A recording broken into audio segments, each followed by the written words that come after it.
Okay, let's unpack this. If you spent any time looking into some of the, well, more out there ideas about human evolution, you've probably bumped into Terence McKenna's stoned ape hypothesis. Oh, definitely. It's really one of the most audacious theories, isn't it? It really is the core idea. Yeah. A simple mushroom didn't just, add flavor to the menu, but actually sparked a whole revolution in human consciousness.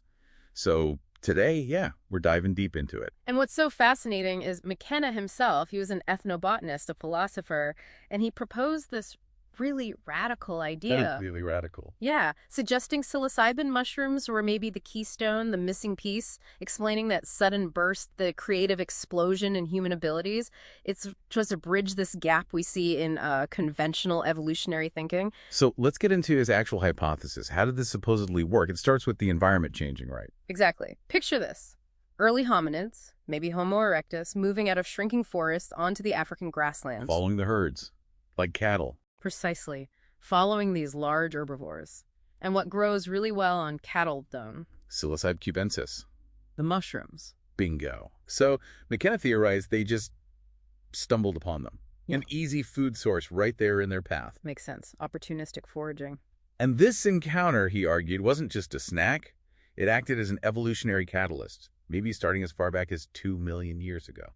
And that timeline lines up with, what was it? A huge jump in brain size. A tripling, yeah, roughly coinciding with this period. So it's a direct challenge to that slow, gradual evolution idea. Yeah. He's suggesting it's a seismic leap. Fueled by chemistry. Okay, this is where it gets really specific, the dose stuff. He talked about different effects at different amounts. Right, dose-dependent advantages. So at very low doses, microdoses basically, he claimed psilocybin actually improved visual acuity, sharpened edge detection. Better eyesight. So better hunters, better foragers. That was the idea. Find food easier, spot predators faster, more food, more survival leads to... More reproductive success. Okay, I see the logic there. Then connect that to moderate doses. McKenna suggested those led to increased libido, more energy, maybe a direct boost to, reproduction. So low doses help you survive, moderate doses help you procreate more. Kind of, yeah. Boosting the group's expansion, not just individual survival. And then the higher doses. Yep. That's where the really wild stuff comes in. That's where it gets into consciousness itself. Yeah. He proposed things like enhanced social bonding,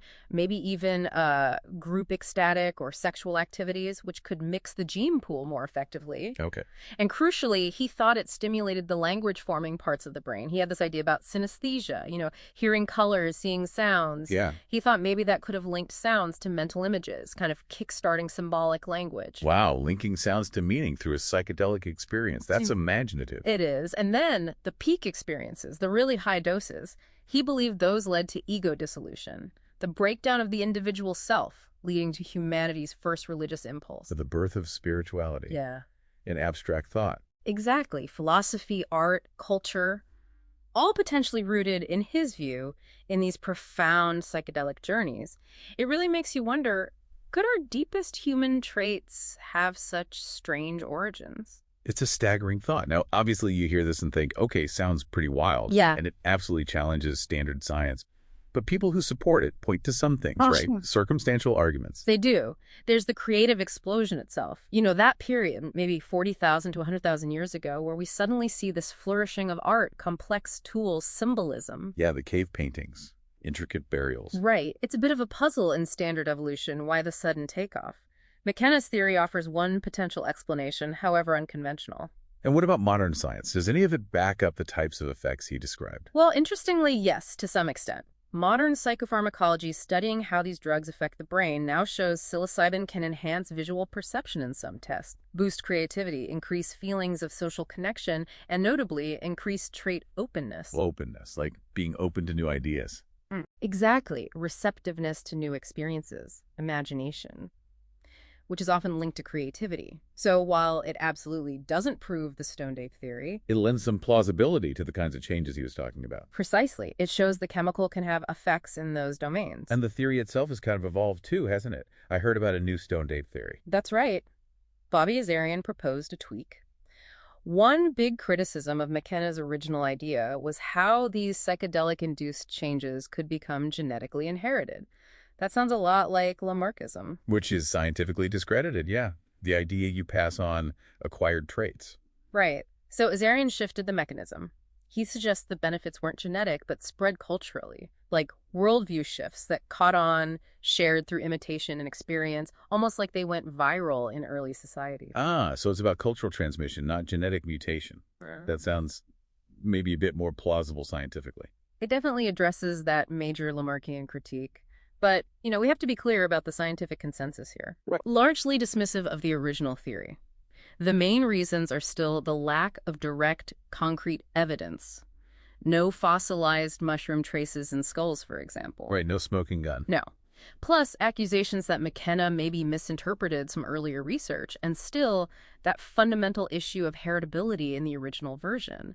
And anthropologists point out, modern cultures that use psychedelics haven't shown these kinds of sudden, massive evolutionary leaps. Good points. It's not like those groups suddenly developed supervision or entirely new forms of language. Exactly. The link isn't straightforward. So, okay, it's controversial. It's mostly dismissed by mainstream science. Yeah. But it still hangs around, doesn't it? Yeah. It's a really sticky, intellectually stimulating idea. It absolutely is, and maybe that's its value. Even if wrong in the specifics, it's a testament to thinking outside the box, drawing unexpected connections, environment, chemistry, consciousness, evolution. It forces us to question, maybe. I think so. It challenges those neat, purely gradual narratives. It makes us consider the role of, unexpected interactions with the natural world. How much of what makes us uniquely us might have roots in places we haven't even thought to look. Yeah. So even if it's not the answer, it pushes the conversation. Definitely. And it leaves us, and you listening, with a pretty big question to chew on. What other improbable interactions, what other overlooked factors in our deep past might still be missing from our understanding of how we became human? What else is out there?